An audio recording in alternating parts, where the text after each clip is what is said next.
नमस्ते दोस्तों, आपका मेन स्वागत है। आज की इस वीडियो में हम जानेंगे एक बहुत ही दिलचस्प विषय के बारे में, जो दिन और रात की लंबाई और ऋतुओं के बदलाव को समझने में मदद करता है। इक्विनॉक्सेस और सोल्स्टिसेस। इन घटनाओं को समझकर आप जान पाएंगे कि कैसे पृथ्वी की स्थिति सूर्य के सापेक्ष हमारे जीवन को प्रभावित करती है। तो चलिए शुरू करते हैं। इक्विनॉक्सेस क्या हैं? इक्विनॉक्स शब्द लैटिन भाषा के शब्दों जिसका अर्थ है समान और जिसका अर्थ है रात से लिया गया है। इक्विनॉक्स वर्ष में 2 बार होता है, जब सूर्य ठीक पृथ्वी के भूमध्य रेखा के ऊपर होता है। इस समय दिन और रात की लंबाई लगभग समान होती है। वर्ष में 2 बार इक्विनॉक्स होते हैं। वर्नल इक्विनॉक्स लगभग 21 मार्च।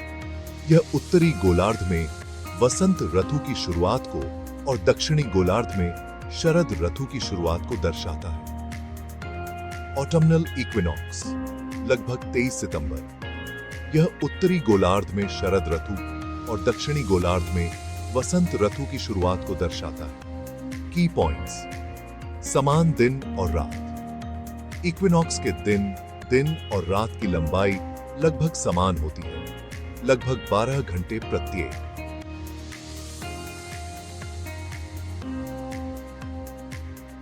वैश्विक घटना।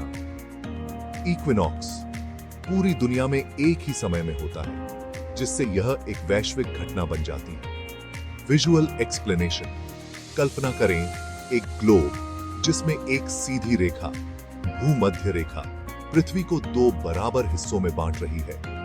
इक्विनॉक्स के दिन सूर्य इस रेखा के ठीक ऊपर होता है, जिससे दोनों गोलार्ध लगभग समान मात्रा में सूर्य की रोशनी प्राप्त करते हैं। Further detail. हालांकि वायुमंडलीय अपवर्तन और सूर्योदय सूर्यास्त की परिभाषाओं के कारण दिन और रात की सही लंबाई बिल्कुल समान नहीं होती, लेकिन वे बहुत करीब होती हैं।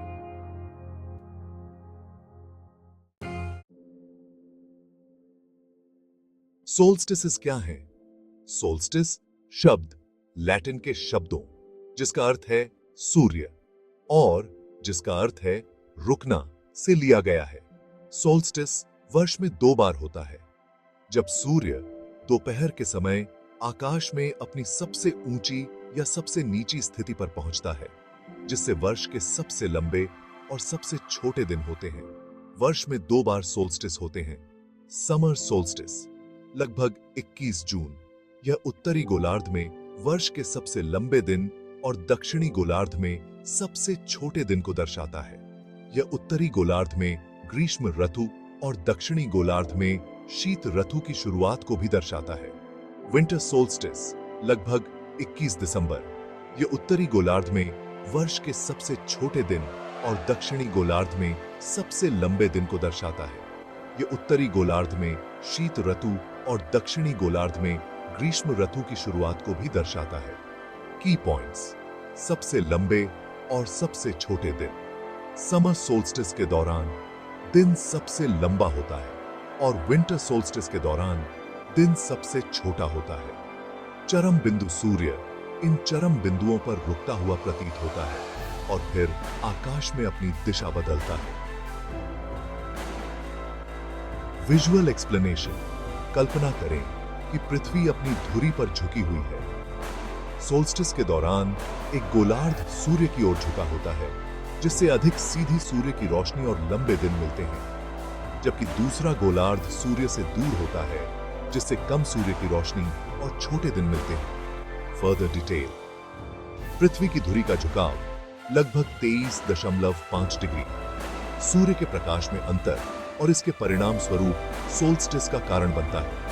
इस झुकाव के बिना हमारे पास इतने स्पष्ट मौसमी परिवर्तन नहीं होते।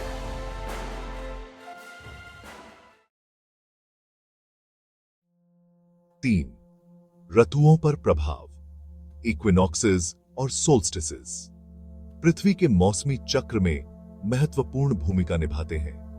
इक्विनॉक्सेस वसंत और शरद ऋतु के बीच के संक्रमण को दर्शाते हैं, जबकि सोल्स्टिसेस ग्रीष्म और शीत ऋतु के चरम को दर्शाते हैं।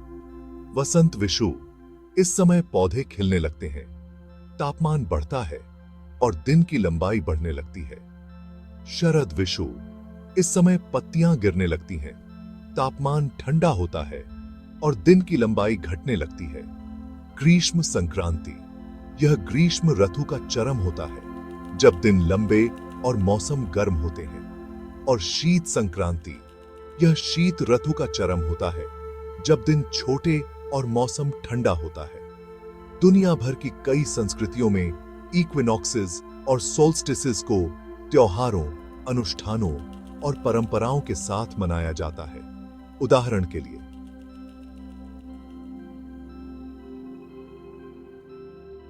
स्टोनहेंज। इंग्लैंड में हजारों लोग समर सोल्स्टिस पर सूर्योदय देखने के लिए स्टोनहेंज में इकट्ठा होते हैं।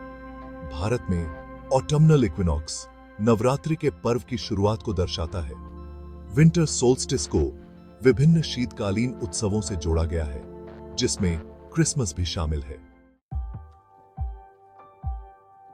निष्कर्ष। तो दोस्तों, यह था इक्विनॉक्सेस और सोल्स्टिसेस के बारे में विस्तृत विवरण, जो हमारे दिनों और रातों की लंबाई और ऋतुओं के बदलाव को नियंत्रित करने वाली खगोलीय घटनाएं हैं। इन घटनाओं को समझकर हमें पृथ्वी और सूर्य के बीच की जटिल प्रक्रिया को समझने में मदद मिलती है, जो हमारे संसार को आकार देती है। अगर आपको यह वीडियो जानकारीपूर्ण लगी हो, तो कृपया को लाइक, शेयर और सब्सक्राइब करना न भूलें।